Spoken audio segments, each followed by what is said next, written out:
বন্ধুরা, মুম্বাইয়ের অভিজাত এলাকায় নির্মিত সেই বিলাসবহুল বাংলো যেন একটা রাজপ্রাসাদের মতোই দাঁড়িয়েছিল, যার প্রত্যেক কোণে বিলাসিতার ছাপ। মার্বেল পাথরের সুন্দর সিঁড়িগুলো, কাচের তৈরি চকচকে দেয়াল এবং বাইরে সারিবদ্ধভাবে দাঁড়ানো কোটি টাকার বিলাসী গাড়িগুলো সবকিছু মিলে যেন অভিজাত্যের এক অসাধারণ গল্প বলে যাচ্ছিল, যা দেখে যে কেউ মুগ্ধ হয়ে যেত। সেই বাংলোর একমাত্র উত্তরাধিকারী ছিল অভয় সিংহ, ২৬ বছর বয়সী যুবক, যার পড়াশোনা বিদেশ থেকে সম্পন্ন হয়েছে। ব্যবসায় অত্যন্ত তীক্ষ্ণ বুদ্ধি এবং মুখমণ্ডলে এমন আত্মপ্রত্যয় যে লোকেরা প্রথম দর্শনেই তার প্রভাবে পড়ে যায়, যেন তার চারপাশে একটা অদৃশ্য আভা ছড়িয়ে থাকে।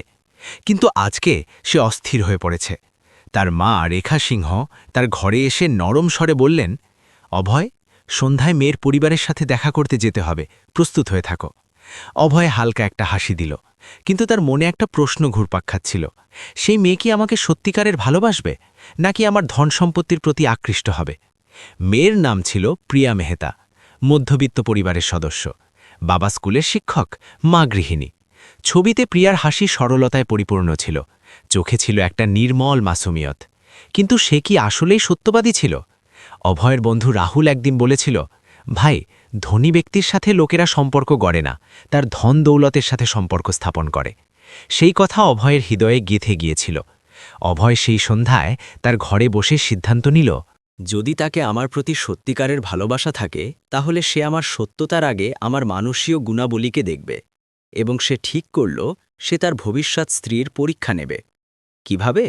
সে কোটিপতি নয়, দুধ বিক্রেতা হয়ে তার বাড়ি যাবে। পরের সকালে দামি স্যুটের পরিবর্তে সাধারণ শার্ট, দামি ঘড়ি খুলে রেখে দিল, হাতে একটা পুরনো সাইকেল, কাঁধে দুধের ক্যানিস্টার। আয়নায় নিজেকে দেখে সে নিজেই হেসে উঠল। আজ দেখব প্রিয়া, তুমি আসল নাকি শুধুমাত্র দেখাবার জন্য। শহরের একটা সাধারণ মহল্লায় ছোট বাড়ি, দরজায় তুলসীর গাছ, দেয়ালে হালকা ফাটল, কিন্তু বাড়িতে পরিষ্কার পরিচ্ছন্নতা এবং সরলতা ঝলমাল করছিল। অভয় ঘণ্টা বাজাল না, সে দুধ বিক্রির মতো আওয়াজ দিতে শুরু করল, দুধ নাও, তাজা দুধ। ভেতর থেকে একটা মিষ্টি আওয়াজ এলো, আসছি।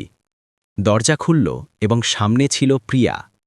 ছাড়া মেকআপ, সাধারণ সালোয়ার কুর্তা, চুল হালকা খোলা, মুখে সকালের সরলতা। অভয় এক মুহূর্তের জন্য নিজেকে ভুলে গেল। প্রিয়া হেসে জিজ্ঞাসা করল, ভাইয়া, কত লিটার আছে? অভয় একটু ঘাবড়ে গেল। জি, 2 লিটার আছে। প্রিয়া টাকা দিল, কিন্তু তখনই সে দেখল অভয়ের হাতে হালকা আঘাত লেগেছে। ওরে, আপনার হাত থেকে রক্ত কেন বেরোচ্ছে? অভয় অসতর্কতায় বলল, কিছু না, সাইকেল থেকে পড়ে গিয়েছিলাম। প্রিয়া তৎক্ষণাৎ ভেতরে গেল, তুলো এবং ওষুধ নিয়ে এলো। থামুন, আমি লাগিয়ে দিচ্ছি। অভয় চমকে উঠল। সে দুধ বিক্রেতার ছদ্মবেশে ছিল। একটা অপরিচিত। তবুও সে এতটা চিন্তাপ্রিয়া। আস্তে করে ওষুধ লাগাতে লাগাতে বলল, কাজ ছোট বড় নয়, কিন্তু মানুষকে নিজের যত্ন নিতে হয়। তার আওয়াজে সত্যতা ছিল। অভয়ের হৃদয়ে হলচল হল। পরের দিনও সে এলো। তৃতীয় দিনও এখন প্রিয়া তাকে চিনতে লাগল।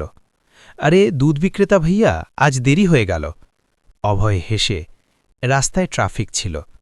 একদিন অভয় ইচ্ছে করে জিজ্ঞাসা করল, দিদি, আপনি বিয়ে করতে চান নাকি? শুনেছি আপনার রিস্তা কোনো বড় বাড়িতে ঠিক হচ্ছে। প্রিয়া হালকা হেসে, হ্যাঁ, কথা চলছে। তাহলে যদি সেই ছেলে গরিব হয়ে যায় তাহলে? প্রিয়া না ভেবেই উত্তর দিল, গরিবই খারাপ নয়, খারাপ হয় মানুষের চরিত্র। অভয়ের হৃদয় জোরে ধরকতে লাগল। সেই সময় বাড়ির ভেতর থেকে আওয়াজ এলো, প্রিয়া, ফোন এসেছে সিংহাজির। সিংহাজি অর্থাৎ অভয়ের বাবা। প্রিয়া ফোন তুলল, জি আঙ্কেল, নমস্তে। অভয় চুপচাপ দাঁড়িয়ে শুনছিল। ফোন রাখতেই প্রিয়ার চোখে হালকা আর্দ্রতা এলো। অভয় জিজ্ঞাসা করল, সব ঠিক আছে? প্রিয়া হাসার চেষ্টা করল, হ্যাঁ, সব ঠিক আছে। কিন্তু সেই হাসি কৃত্রিম ছিল। সেই সন্ধ্যায় অভয়ের বাড়িতে তার বাবা বলল, মেয়ে খুব ভালো, কিন্তু আমরা বিয়ের আগে একটা শর্ত রেখেছি। অভয় জিজ্ঞাসা করল, কোন শর্ত? বাবা গম্ভীর স্বরে বলল, আমরা তাদের বলেছি যে বিয়ের পর প্রিয়া তার মা বাবার সাথে বেশি যোগাযোগ রাখবে না, আমাদের স্ট্যাটাস আলাদা। অভয় স্তব্ধ হয়ে গেল। তাকে মনে পড়ল, প্রিয়া দুধ বিক্রেতার রূপে তার কাছে বলেছিল, রিস্তা টাকায় নয়, হৃদয়ে চলে। সে কি এই শর্ত মেনে নেবে? সে কি ধনের জন্য তার মা বাবাকে ছেড়ে দেবে? পরের দিন যখন অভয় দুধ নিয়ে পৌঁছাল, বাড়ির দরজা বন্ধ ছিল। পাড়ার মহিলা বলল, বেটি সকাল সকাল কোথাও চলে গেছে, খুব কাঁদছিল। অভয়ের হৃদয় ধড়ক উঠল। কোথায় গেল প্রিয়া? সে কি রিস্তা ভেঙে দিয়েছে, নাকি কোনো অন্য রহস্য আছে? সকালের হালকা রোদ মহল্লার সংকীর্ণ গলিতে ছড়িয়ে পড়েছিল, কিন্তু অভয়ের হৃদয়ে অদ্ভুত অস্থিরতা ছিল। কাল পর্যন্ত যে দরজায় সে দুধের আওয়াজ দিত, সেই দরজা আজ বন্ধ ছিল, তালা ঝুলছে এবং ভেতরে নীরবতা। অভয় পাড়ার মহিলার কাছে জিজ্ঞাসা করল, আন্টি, প্রিয়া দিদি কোথায় গেল? পাড়ার মহিলা আস্তে করে বলল, বেটা, রাতে বাড়িতে কিছু কথা হয়েছিল। সকাল সকাল মা বেটি কোথাও চলে গেছে। মেয়ে কাঁদছিল। অভয়ের কানে যেন শব্দ আটকে গেল। কাঁদছিল। তার বাবার রাখা শর্তের কারণে কি সে বিয়ে থেকে ইনকার করেছে? সেই সময় সিংহভিলায় মাহল স্বাভাবিক ছিল। অভয়ের বাবা রাজেন্দ্র সিংহ ব্যবসা কলে ব্যস্ত ছিলেন। আমাদের ইজ্জত সবচেয়ে উপরে, যে আমাদের বাড়ি আসবে আমাদের নিয়ম মানবে। অভয় প্রথমবার তার বাবার চোখে কঠোরতা দেখল। পাপা, যদি কোনো মেয়ে তার মা বাবাকে ভালোবাসে, তাহলে রাজেন্দ্রজি সোজা উত্তর দিল, তাহলে সে আমাদের বাড়ির লায়েক নয়। এই শব্দ অভয়ের হৃদয়ে বিঁধল। সে স্থির করল, সে প্রিয়াকে খুঁজবে, দুধ বিক্রেতার ছদ্মবেশে নয়, বরং একটা মানুষের মতো। কিন্তু এখনও সে তার পরিচয় প্রকাশ করতে পারে না। অভয় মহল্লার প্রত্যেক গলি খুঁজল। একটা ছোট মন্দিরের কাছে তাকে প্রিয়ার মা দেখা গেল, চোখ ফোলা। অভয় কাছে গেল, আন্টি, সব ঠিক আছে? তারা চিনে ফেলল। আরে দুধ বিক্রেতা বেটা, তুমি? তাদের চোখ ভরে এলো। বেটা, আমরা গরিব লোক আছি, বড় লোকদের নিয়ম পালন করতে পারি না। অভয়ের হৃদয়ে জোরে ধড়কতে লাগল। কি হয়েছে? আন্টি ধীমে স্বরে বলল, তারা বলেছে বিয়ের পর আমাদের মেয়ে আমাদের ছেড়ে দিক, কম কথা বলুক, যাতে তাদের স্টেটাসে প্রভাব না পড়ে। অভয়কে মনে হলো যেন মাটি সরে গেল। তাহলে প্রিয়া কি বলল? আন্টির চোখ থেকে অশ্রু ঝরে পড়ল। সে সোজা মানা করেছে। সে বলেছে যে বাড়িতে মা বাবার ইজ্জত না হয় সেখানে বউ হয়ে যাওয়া পাপ। এটা শুনে অভয়ের শ্বাস রুদ্ধ হয়ে গেল। সেই মেয়ে যাকে সে পরখ করছিল নিজেই সবচেয়ে বড় পরীক্ষা পাশ করেছে। মন্দিরের সিঁড়িতে বসেছিল প্রিয়া, মাথা ঝুঁকিয়ে, চোখ নম, কিন্তু মুখে দৃঢ়তা। অভয় আস্তে করে তার কাছে বসল। দিদি, সব ঠিক আছে? প্রিয়া হালকা হাসি দিল। হ্যাঁ, শুধু রিস্তা ভেঙে গেল। কেন? প্রিয়া সোজা উত্তর দিল, কারণ আমি আমার মা বাবাকে ছেড়ে দেওয়া মানা করেছি। তার আওয়াজ কাঁপছিল, কিন্তু শব্দ মজবুত ছিল। সেই ক্ষণে অভয় প্রথমবার লজ্জা অনুভব করল। সে তাকে পরখতে এসেছিল, কিন্তু আসলে সে নিজেই ছোট প্রমাণিত হচ্ছিল। সে জিজ্ঞাসা করল, যদি সেই ছেলে নিজে আপনার কাছে এসে বলে যে তাকে আপনার চিন্তা পছন্দ, তাহলে প্রিয়া তার দিকে তাকালো। তাহলে আমি তাকে বলবো, প্রথমে নিজের বাড়ির লোকদের বোঝাও, রিস্তা ত্যাগে নয়, সম্মানে গড়ে ওঠে। অভয়ের চোখ ভরে এলো। তখন প্রিয়া বলল, দুধ বিক্রেতা ভাইয়া, একটা কথা জিজ্ঞাসা করব? জি, আপনি রোজ আসতেন, কখনো মনে হয়েছে যে আমি টাকা দেখে বদলে যাব? অভয় চমকে উঠল। কি, তাকে সন্দেহ হয়েছে? প্রিয়া হাসল। আপনার কথা আলাদা ছিল। আপনি দুধ বিক্রেতা, কম পড়াশোনা করা বেশি লাগতেন। অভয়ের হৃদয় দ্রুত ধড়কতে লাগল। প্রিয়া আরও বলল, আমি জানি, আপনিই সেই। অভয়ের মুখ সাদা হয়ে গেল। কে? সিংহজির ছেলে? বাতাস যেন থেমে গেল। অভয়ের হাত থেকে দুধের ক্যান পড়ে যাওয়া থেকে বেঁচে গেল। আপনাকে কিভাবে জানলেন? প্রিয়া শান্ত স্বরে বলল, প্রথম দিনই বুঝে গিয়েছিলাম, আপনার চোখ, আপনার ভাষা এবং হাতের নরমতা। তাহলে আপনি কিছু বললেন না কেন? প্রিয়া গভীর শ্বাস নিল। কারণ আমিও দেখতে চেয়েছিলাম আপনি কতটা সত্যি। এখন খেলা উল্টো হয়ে গেছে। প্রিয়া উঠে দাঁড়াল। যদি আপনি সত্যি আমার সাথে বিয়ে করতে চান, তাহলে নিজের বাবার সামনে দাঁড়িয়ে বলুন, আমি আমার মা বাবাকে ছাড়ব না। এবং যদি সে মানা করে, দিক প্রিয়ার চোখ ভরে এলো, তাহলে আমি আমার স্বাভিমানের সাথে থাকব, কিন্তু ঝুঁকব না। সেই সন্ধ্যায় অভয় তার বাবাকে বলল, আমি প্রিয়ার সাথেই বিয়ে করব। রাজেন্দ্র সিংহের আওয়াজ কঠিন হয়ে গেল। সেই মেয়ে আমাদের নিয়ম মানবে না। তাহলে নিয়ম বদলে দিন। ঘরে নীরবতা ছড়িয়ে পড়ল।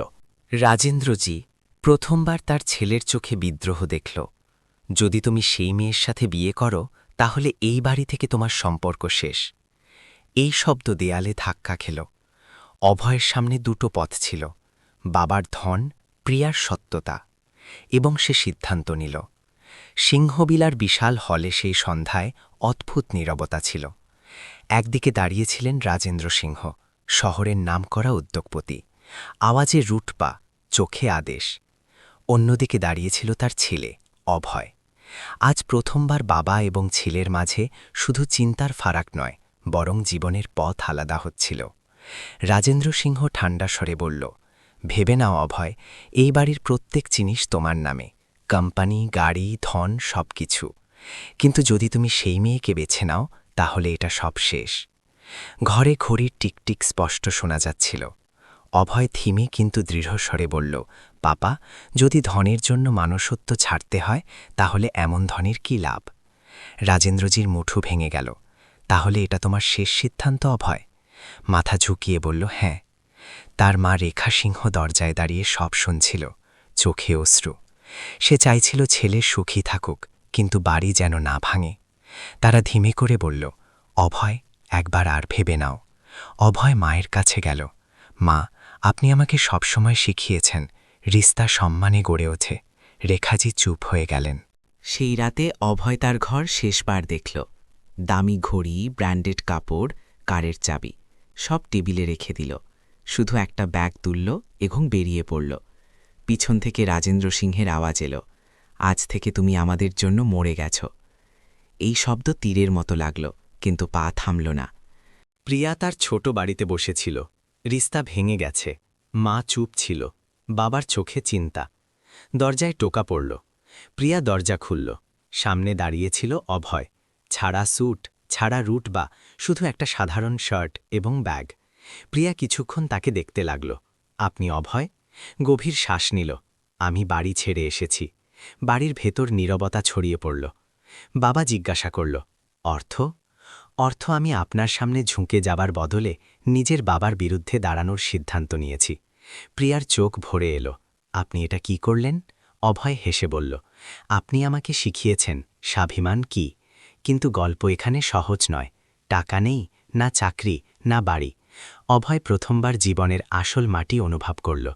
সে সেই মহল্লায় একটা ছোট ঘর ভাড়ায় নিল এবং সে সত্যি দুধ বিক্রি করতে লাগল। এখন ছদ্মবেশ নয়, এখন বাস্তবতা ছিল। মহল্লায় ফিসফিসাহট শুরু হয়ে গেল, অরে, সে তো কোটিপতির ছেলে ছিল। দেখো, মেয়ের জন্য সব ছেড়ে দিয়েছে, পাগল। কিন্তু প্রিয়ার বাবা বলল, বেটা, যদি তুমি চাও তাহলে এখনও ফিরে যেতে পারো।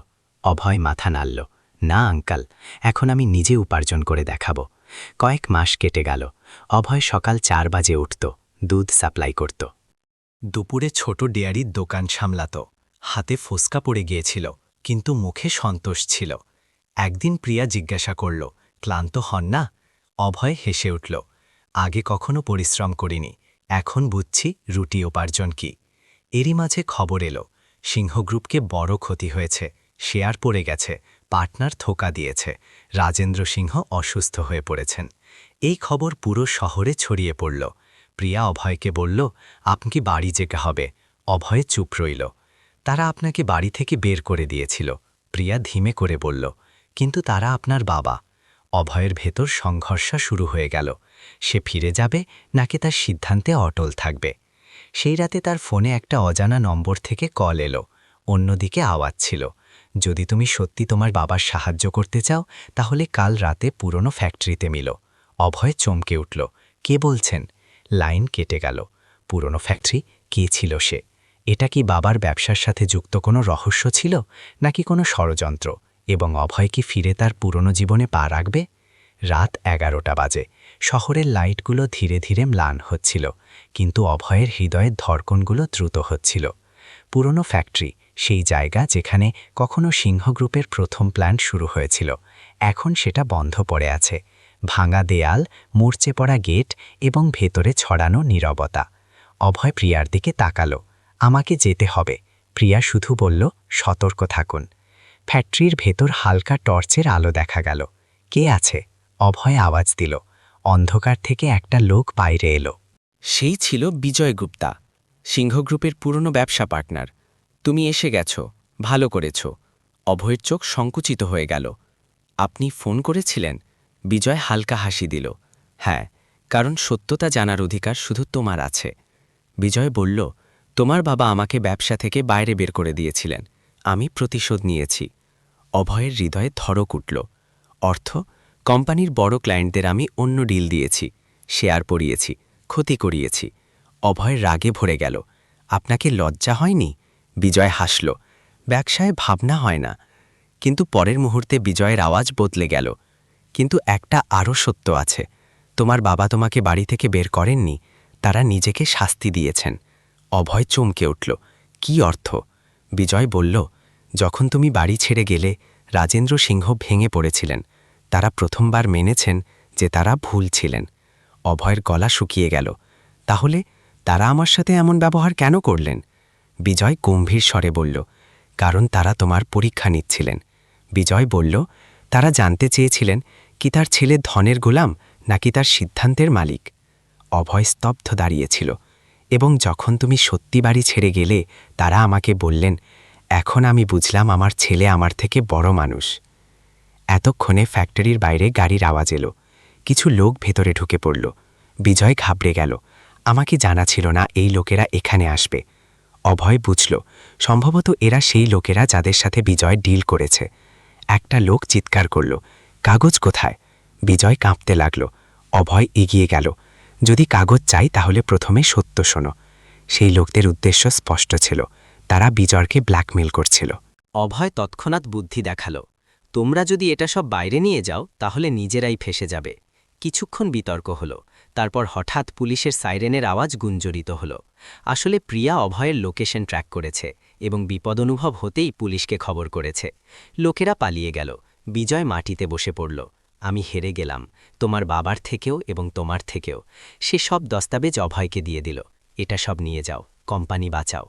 পরের সকালে রাজেন্দ্র সিংহ হাসপাতালের ঘরে শুয়েছিলেন। অভয় ভেতরে গেল। কিছুক্ষণ দুজনে চুপ রইল। তারপর রাজেন্দ্রজির চোখ থেকে অশ্রু ঝরে পড়ল। আমাকে ক্ষমা করো বেটা। অভয় তাদের হাত ধরল। পাপা, আমিও ভুল ছিলাম, আমি আপনাকে বোঝার চেষ্টা করিনি। রাজেন্দ্রজি বলল, না, ভুল আমার ছিল, আমি স্ট্যাটাসে অন্ধ হয়ে গিয়েছিলাম।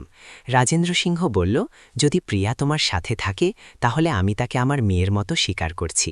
অভয়ের চোখ চকচক করে উঠল। গল্প এখানে শেষ হয় না। যখন অভয় হাসপাতাল থেকে বাইরে বেরোল, প্রিয়া বাইরে ছিল না। তার ফোনে একটা মেসেজ এলো, যদি সত্যি ভালোবাসো তাহলে আমাকে খুঁজে দেখাও। অভয়ের মুখে বিস্ময়। এটা কি মজা ছিল নাকি প্রিয়ার শেষ পরীক্ষা? হাসপাতালের বাইরে দাঁড়িয়ে অভয় বারবার ফোনের স্ক্রিন দেখছিল। মেসেজ স্পষ্ট লেখা ছিল, যদি সত্যি ভালোবাসো তাহলে আমাকে খুঁজে দেখাও। না লোকেশন, না কোনো অন্য শব্দ। হৃদয়ের ধড়কন দ্রুত হয়ে গেল। এটা মজা নয়, সে নিজেকে বলল। অভয় চোখ বন্ধ করল। প্রিয়ার প্রত্যেক কথা স্মরণ করতে লাগল। মন্দিরের সিঁড়ি, ছোট পার্ক, সেই ডেয়ারির দোকান যেখানে সে প্রথমবার সত্যি হেসেছিল। হঠাৎ তাকে একটা কথা মনে পড়ল। একদিন প্রিয়া বলেছিল, যদি কখনো আমি হারিয়ে যাই তাহলে আমাকে সেখানে খুঁজো যেখানে আমি সবচেয়ে বেশি সুখ অনুভব করি। সবচেয়ে বেশি সুখ? মন্দির। অভয় দৌড়ে সেই ছোট মন্দিরে পৌঁছাল। সেই তুলসীর গাছ, সেই ঘণ্টার আওয়াজ, কিন্তু প্রিয়া সেখানে ছিল না। পণ্ডিতজি বলল, বেটা, সে সকালে এসেছিল, কোনো বাচ্চার সাথে বসেছিল। কে বাচ্চা? অনাথাশ্রমের হবে সম্ভবত। অভয়ের হৃদয় ধড়ক উঠল।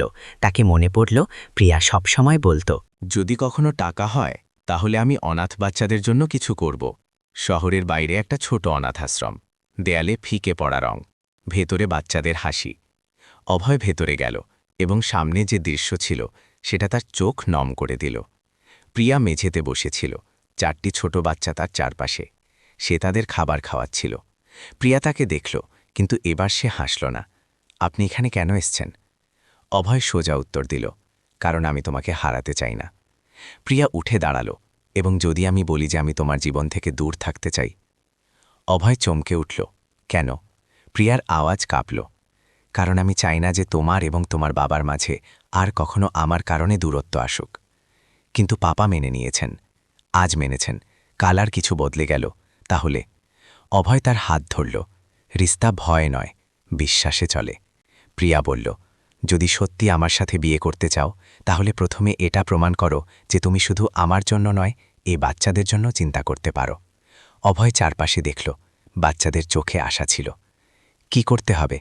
প্রিয়া শান্ত স্বরে বলল, তোমার বাবার কোম্পানি এখন সামলে উঠছে। যদি তুমি সত্যি বদলে গেছ তাহলে লাভের একটা অংশ এই বাচ্চাদের নামে করো না। দেখাবার জন্য না, নামের জন্য না, শুধু মানুষত্বের জন্য। অভয় এক মুহূর্ত নষ্ট না করে বলল, আমি এখন পাপার সাথে কথা বলছি। সে সেখান থেকে ভিডিও কল লাগালো।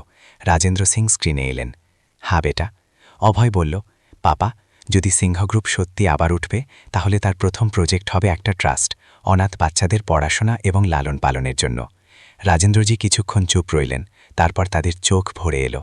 আমাকে তোমার উপর গর্ব। প্রিয়ার চোখে অশ্রু ছিল, কিন্তু এবার সেটা সুখের ছিল। আপনি পাস হয়ে গেছেন। অভয় হাসল। অর্থ এটা শেষ পরীক্ষা ছিল। সেই সময়ে অনাথাশ্রমের বাইরে একটা লাক্সারি কার থামল। তার থেকে কিছু লোক নামল। একটা মহিলা এগিয়ে এলো এবং বলল, আপনি কি অভয় সিংহ? অভয় হ্যাঁ করে মাথা নাড়ল। মহিলা বলল, আমরা একটা ইন্টারন্যাশনাল ইনভেস্টমেন্ট গ্রুপ থেকে। আমরা আপনার সিদ্ধান্ত এবং কোম্পানির রিকভারির কথা শুনেছি। আমরা সিংহ গ্রুপে বড় ইনভেস্টমেন্ট করতে চাই। অভয় এবং প্রিয়া একে অপরকে দেখতে লাগল। এটা কি ভাগ্য ছিল নাকি মানুষত্বের পুরস্কার? অনাথাশ্রমের বাইরে দাঁড়িয়ে থাকা চকচকে কার যেন কোনো নতুন অধ্যায়ের শুরুর সংকেত দিচ্ছিল। ইন্টারন্যাশনাল ইনভেস্টমেন্ট গ্রুপের প্রতিনিধি মহিলা হেসে বলল, আমরা এমন ব্যবসায় ইনভেস্ট করি যেখানে শুধু লাভ নয়, বরং চিন্তাও বড় হয়। অভয় প্রিয়ার দিকে তাকালো। কয়েক মাস আগে পর্যন্ত সে একটা ধনী বাড়ির ছেলে ছিল, তারপর দুধ বিক্রেতা, এখন সম্ভবত একটা বদলে যাওয়া মানুষ। মহিলা আরও বলল, আপনার দ্বারা অনাথাশ্রমের জন্য ট্রাস্ট তৈরির খবর সোশ্যাল মিডিয়ায় ভাইরাল হয়ে গেছে। আমাদের এমন যুবক লিডারের খোঁজ ছিল। অভয় বুঝল, মানুষত্ব কখনো ক্ষতির সওদা নয়। কয়েকদিন পর সিংহভিলা আবার আলোয় ঝলমল করছিল, কিন্তু এবার মাহল আলাদা ছিল। না দেখাবা, না অহংকার। রাজেন্দ্র সিংহ পুরো স্টাফের সামনে ঘোষণা করলেন, আজ থেকে সিংহ গ্রুপের লাভের একটা অংশ প্রিয়া চাইল্ড এডুকেশন ট্রাস্টের নামে থাকবে। তালি গুঞ্জরিত হল। প্রিয়ার চোখ ভরে এলো। রাজেন্দ্র সিংহ প্রিয়ার সামনে এলেন। বেটি, আমাকে ক্ষমা করো। আমি তোমাকে বোঝাই দেরি করে ফেলেছি। প্রিয়া তাদের পা ছুঁয়ে নিল। পাপা, যদি ভুল না হতো তাহলে শিক্ষাও না মিলত। রাজেন্দ্রজি প্রথমবার তাকে জড়িয়ে ধরলেন। কয়েক মাস পর সাধারণ কিন্তু গৌরবময় অনুষ্ঠান, না বেশি শোর, না দেখাবা। মন্দিরের সেই প্রাঙ্গণে যেখানে প্রিয়া প্রায়ই বসত, সেখানে ফেরানো হল। অভয় প্রিয়ার চোখে তাকিয়ে বলল, আমি তোমাকে পরখ হতে চেয়েছিলাম, কিন্তু আসলে তুমি আমাকে মানুষ হতে শিখিয়েছ। প্রিয়া হাসল এবং আপনি প্রমাণ করেছেন যে ধন দিলের হওয়া উচিত। বিয়ের পর যখন সব অতিথি চলে গেছে, রাজেন্দ্র সিংহ অভয়কে একটা ফাইল দিলেন। এটা কি? এটা সেই দিনের সত্যতা। অভয় ফাইল খুলল। তাতে লেখা ছিল, যখন অভয় বাড়ি ছেড়ে গিয়েছিল সেই দিন রাজেন্দ্র সিংহ সমস্ত সম্পত্তির বড় অংশ তার নামে ট্রান্সফার করে দিয়েছিলেন। অর্থ, আপনি আমাকে থামালেন না কেন? রাজেন্দ্রজি হাসলেন। কারণ যদি আমি থামিয়ে দিতাম তাহলে তুমি কখনো নিজেকে চিনতে পারতে না। অভয়ের চোখ ভরে এলো। কয়েক বছর পর সিংহ গ্রুপ দেশের সবচেয়ে সম্মানিত কোম্পানিগুলোর মধ্যে গণ্য হতে লাগল। শুধু লাভের জন্য নয়, বরং সমাজ সেবার জন্য। প্রিয়া ট্রাস্ট সামলাত, অভয় ব্যবসা, এবং দুজনে প্রত্যেক মাসে সেই অনাথাশ্রমে যেত যেখানে তাদের শেষ পরীক্ষা হয়েছিল। কখনো কখনো জীবন আমাদের দুটো পথ দেয়, ধন নাকি মানুষত্ব। যে মানুষত্ব বেছে নেয় তাকে ধনও মিলে যায়। মন্দিরের সিঁড়িতে বসা একটা ছোট বাচ্চা অভয়কে জিজ্ঞাসা করে, আঙ্কেল, আপনি আগে দুধ বিক্রেতা ছিলেন না? অভয় হেসে উঠল, হ্যাঁ বেটা, এবং সেটাই আমার সবচেয়ে বড় উপার্জন ছিল। প্রিয়া কাছে দাঁড়িয়ে হাসছিল। সূর্যের আলো মন্দিরের ঘণ্টায় পড়ছিল এবং গল্প এখানেই শেষ হয়। বন্ধুরা, যদি আপনাদের এই গল্প পছন্দ হয় তাহলে ভিডিওকে লাইক এবং চ্যানেলকে সাবস্ক্রাইব অবশ্যই করুন এবং বেল আইকন টিপতে ভুলবেন না। কমেন্টে আপনার শহরের নাম লিখুন। আপনার এবং বন্ধুদের সাথে শেয়ার অবশ্যই করুন। আপনার একটা ছোট সমর্থনই এমন গল্প আনার শক্তি দেয়।